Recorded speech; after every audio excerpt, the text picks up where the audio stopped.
Pénélope s'installe, peut-être que je peux la présenter. Donc, elle n'est pas seulement mon assistante à l'Université d'Ottawa. Donc, Pénélope est candidate à la maîtrise au département français de l'Université d'Ottawa. Ses intérêts de recherche se situent entre autres en littérature québécoise et en littérature comparée. Elle s'intéresse particulièrement à la représentation littéraire et à l'analyse du discours, notamment dans le transfert de stéréotypes et de la parole doxologique, ainsi qu'à la transgression.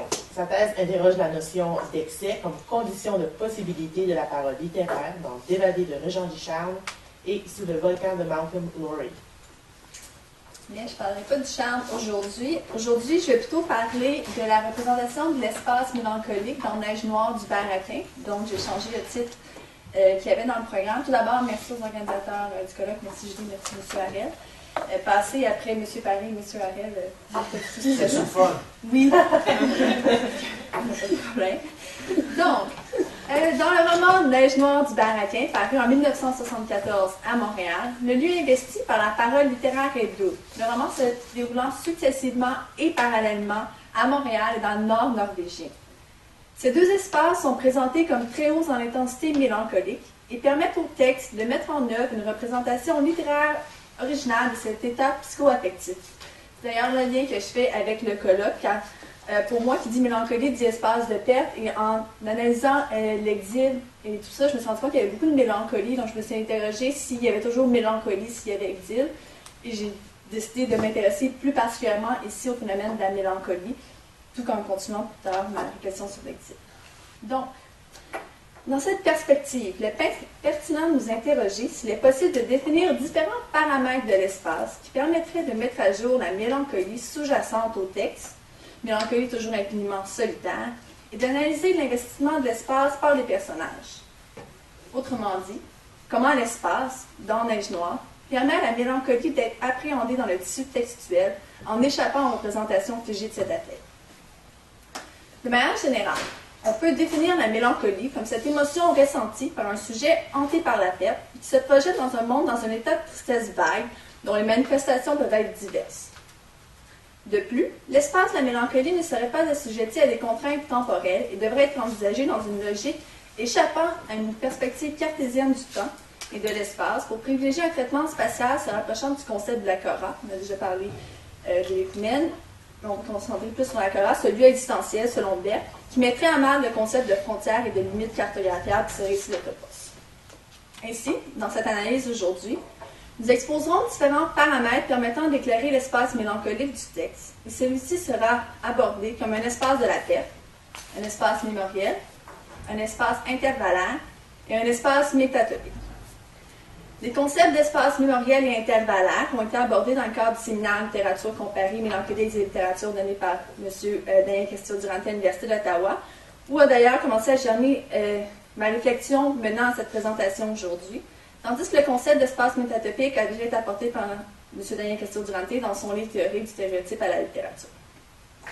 Il est à noter que ces différentes caractéristiques ne sont pas mutuellement exclusives. Elles sont plutôt envisagées dans une logique de superposition du sens, de stratification. Ce qui se retrouve dans un espace assombri par la perte peut résonner dans l'espace mémoriel et ensuite dans l'espace métatopique, par exemple par le biais de la représentation littéraire. Donc,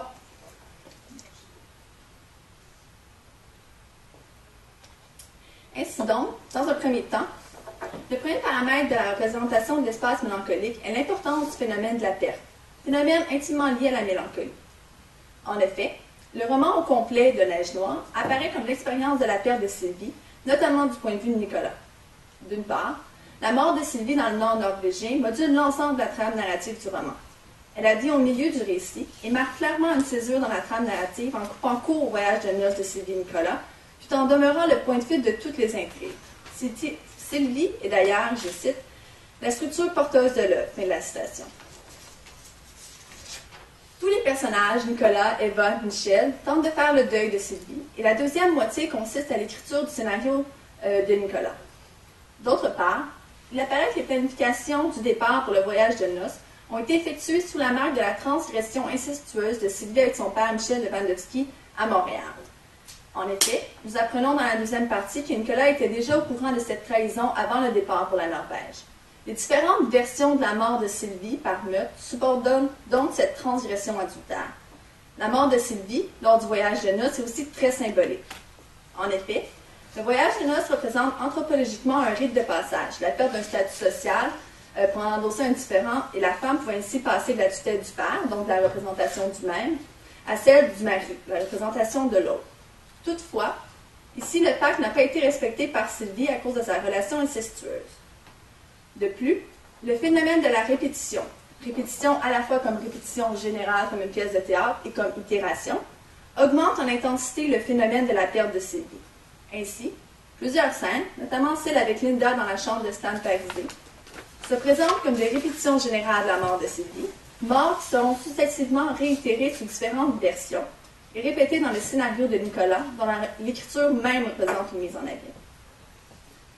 Par ailleurs, le motif de la chute et de la descente vers le bas est aussi très prégnant dans le récit. Il est intimement lié au mouvement crescendo de la violence et de la transgression. Il y a évidemment les morts de Sylvie qui deviennent successivement de plus en plus violentes. On passe donc d'une chute accidentelle à une poussée dans le vide, puis à un meurtre sanglant. Mais aussi le désir suicidaire de Sylvie sous-tendant sa propre mélancolie et sa chute dans la débauche.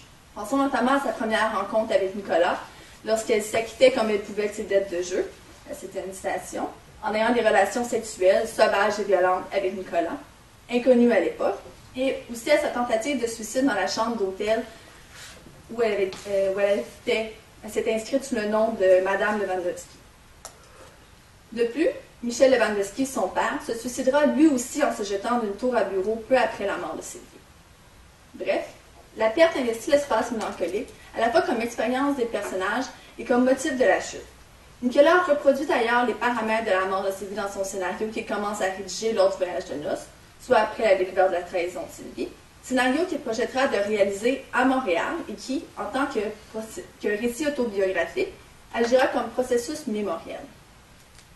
Donc, dans un deuxième temps, l'étendue spatiale est grandement marquée et influencée par les souvenirs et l'œuvre de la mémoire.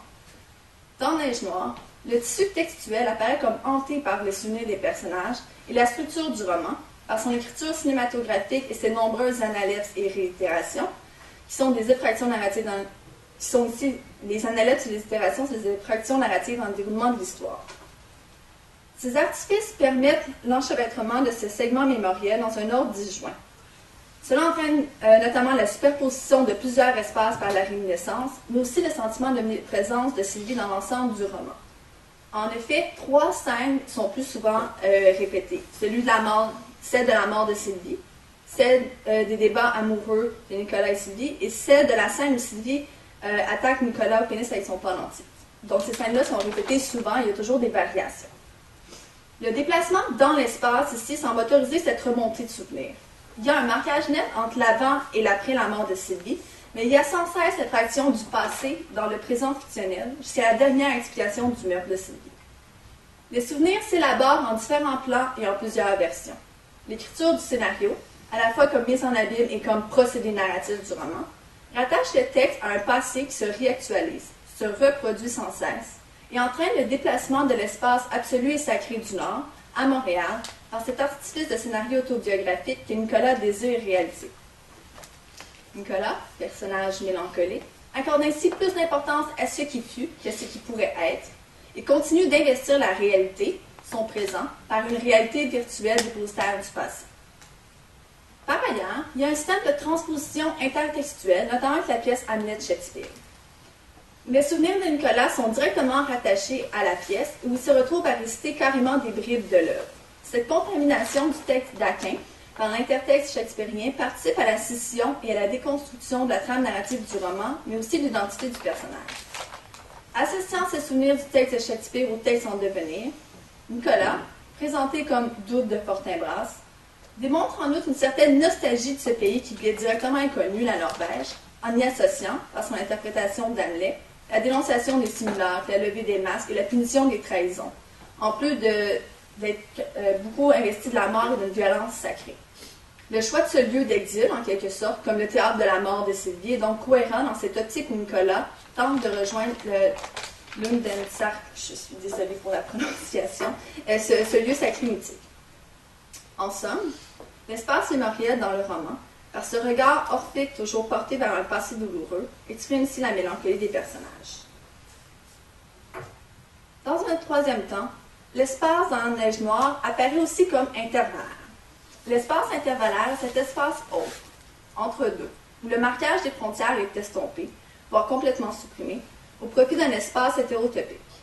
Il y a d'une part la dichotomie Montréal-nord-norvégien qui est clairement explicitée. Le Spitsbergen apparaît comme cet endroit au-delà des frontières où, et je cite, le coefficient de fantastique, mais la citation, est très important comparativement à la ville de Montréal, et où les limites, autant naturelles que psychologiques ou sociales, sont supprimées. L'espace de ce nord, présenté comme une quête de l'absolu dans la neige noire, est ici désir de l'essentiel et semble monstrueux. Début de la citation. Le Spitsbergen se présente comme le produit d'un délire dantesque. Les images, pendant cette portion du voyage, doivent forcer la note de l'étrangeté et du malaise. Rien ne doit atténuer l'aspect monstrueux et le style plateuresque de ces glaces superflues et de cette île irréelle. Fin de la citation. Le Nord représente dans le roman le phénomène de la Cora, ce lieu autre, en dehors des contraintes matérielles et réalistes qui séparent l'être humain de tout ce qui est inatteignable, la mort, la vérité, etc., qui possède en lui toutes les possibilités, se situe en marge, ce n'est pas sans rappeler l'imaginaire de London Saf, ce paradis nordique mythique, mis en œuvre dans le roman.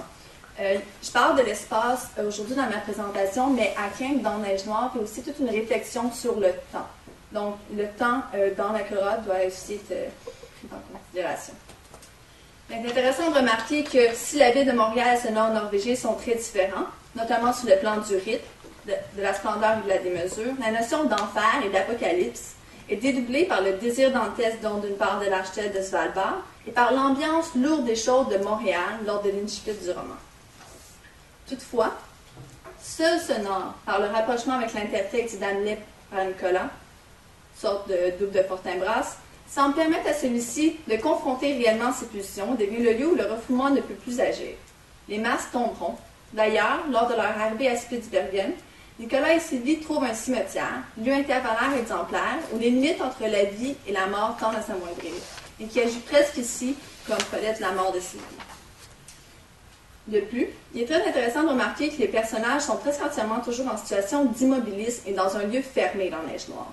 Ainsi, plusieurs lieux transitoires sont très importants dans le roman, dans la mesure où ils permettent, par les nombreuses analyses, ici encore impression du passé dans le présent narratif, la surimpression d'événements. C'est lieux comme la voiture, le bateau, l'avion, l'hélicoptère, et comme le dit Hood, on peut dire que le voyage dans le temps rejoint le voyage dans l'espace pour les personnages. C'est le monde autour qui bouge, et dans ces espaces exigus, fermés, aux limites définies, est confronté le caractère hétérotopique de l'extérieur, dans une logique interagonistique où la lutte et le jeu, par les simulacres et les nombreux artifices du roman, s'affrontent. D'ailleurs, le Spitsbergen et Montréal sont en eux-mêmes des îles, et leur statut insulaire contribue au sentiment d'exiguïté globale dans le roman, en plus de nombreuses références à d'autres îles comme l'île de Thulé. La chambre à coucher et le lit sont aussi le lieu de toutes les transgressions. Inceste, adultère, meurtre. Même si, et je cite, l'espace méridien d'un lit est encore plus cruel. Quand on l'a franchi, on n'a pas encore franchi. On croit pénétrer la personne aimée. On ne fait que glisser sur la peau luisante de ses jambes. Cela met en évidence la difficulté d'entrer en relation avec quelqu'un d'autre et de dépasser les frontières dans nos relations d'adversité.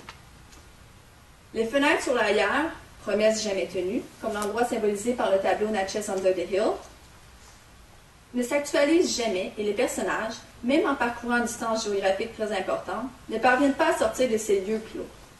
Nicolas et Sylvie ne se retrouvent-ils pas d'ailleurs dans les chambres à coucher dans leur appartement, dans l'hôtel, dans le bateau, puis dans cette hutte où Sylvie sera assassinée et torturée? Nicolas et Eva ne se rencontrent-ils pas dans une chambre d'hôtel aussi, où Eva ici prendra la place de Sylvie en quittant son rôle fraternel? Ainsi, plus l'espace est exigu, plus les personnages peinent à en sortir et à vraiment entrer en contact avec l'autre et aussi avec la réalité. Dans un dernier temps, Neige Noire peut aussi être vu comme, Neige Noire, le roman, le texte, peut être vu comme un lieu métatopique où la parole littéraire permet à la mélancolie de s'inscrire à même le discours narratif et à la structure du récit en s'émancipant des contraintes d'un discours stéréotypé. Ce lieu est défini par la manière dont le texte lui-même devient le lieu d'investissement de la mélancolie par la représentation littéraire. Il s'agit d'un lieu sur le lieu, d'un espace de la mélancolie, une autoréflexivité sur la représentation de cet état par la parole romanesque. D'abord, le texte, par son statut éclaté et son emprunt au scénario, devient lui-même un objet fractal, cette métaphore mathématique d'un phénomène qui ne peut se décrire que dans l'irrégularité et la fragmentation, comme les taux d'entrée d'un océan, concept qui a été appliqué à la représentation littéraire par Elisabeth Sanchez. En effet, l'espace du roman est à la fois fracturé dans le temps et dans le texte en différents segments, se regroupant en différents plans pour former un texte-scénario hétérogène et fractal. Toutes les techniques narratives mettent à mal les normes romanesques pour tendre vers une opacité du sens plutôt que vers une clarification. Les sens s'accumulent, s'opposent et se complètent à la fois. Le lecteur est interpellé directement dans le texte, souvent agressivement. Cette représentation littéraire est en adéquation avec la mélancolie sous-jacente au texte, dans la mesure où le texte échappe à une logique cartésienne inhérente à la linéarité du récit et à l'unicité interprétative, tout en permettant à l'espace d'afficher sur le même plan, par les réminiscences et les analectes, plusieurs temporalités, en plus d'agir sous plusieurs niveaux, romanesques, cinématographiques et même philosophiques. Le texte épuise donc les possibilités romanesques. Par ailleurs, les identités des personnages se dissolvent dans la surcharge de références littéraires et des doubles narratifs mis en scène, ce qui peut être symptomatique du personnage mélancolique. Cette fragmentation identitaire ne peut toutefois que s'exprimer complètement dans le tissu textuel. Et ces miroirs déformants vont intervenir dans les rapports d'altérité entre les personnages, entraînant leur suite de nombreux similars. Par ailleurs, il ne faut pas oublier que le métier premier de Nicolas est celui d'acteur, ressemblant à donc chose du quotidien pour lui. Son identité, d'entrée de jeu, semble morcelée et imbriquée dans celle de Fortinbras, son rôle dans la pièce d'Hamlet. Personnage de second rang dans le dramatisme personnaliste shakespearien, Nicolas lui donnera une importance renouvelée en faisant le jumeau d'Hamlet et en le personnalisant dans son propre scénario, en plus d'être constamment à la recherche de Lyndon Sack. La figure du double littéraire traverse le roman. Hamlet, Fortinbras, Nicolas, Sylvie, Linda, Sylvie, Eva, il y en a plusieurs. Et les procédés et les artifices cinématographiques du roman vont permettre au texte de mettre en évidence ces doubles et le morcellement identitaire en résultant. Le projet même de scénario de Nicolas renforce la perspective dédoublée en admettant la possibilité de la répétition vitam aeternam du voyage de noces, la mort de Sylvie, donc du roman même. L'identité de Nicolas s'avère monstrueuse à la fois par la transgression dont il est question dans différentes versions de la réalité romanesque, meurtre, torture, excision, mais aussi par le désir de montrer ce qui s'est passé. Il est intéressant de remarquer que l'identité de Sylvie obéit au même paradigme en transgressant le tabou de l'inceste, en trahissant Nicolas et en prétendant ne pas être Sylvie Lewandowski après avoir changé son patronyme. Ainsi, les personnages semblent s'isoler dans une crise sacrificielle et identitaire où il semble impossible de sortir. Seuls Eva et Linda semblent échapper à cette logique à la fin. Bref, la mélancolie s'installe dans le texte par cet espace métatopique au niveau de la représentation littéraire de la parole littéraire, au-delà des actions, des thèmes et des personnages. Le roman, par sa structure et les différentes stratégies narratives et esthétiques mises en œuvre, met en évidence cette mélancolie et l'incapacité pour le texte d'accéder à un au-delà mélancolique dans Neige Noire, de sortir et de se déprendre de cet espace mélancolique, à la fois dans le traitement de l'espace hanté par la perte réactivé par le souvenir, que dans la construction d'un système narratif permettant l'avènement et la démonstration d'une parole mélancolique dans un espace intervalaire et métatopique.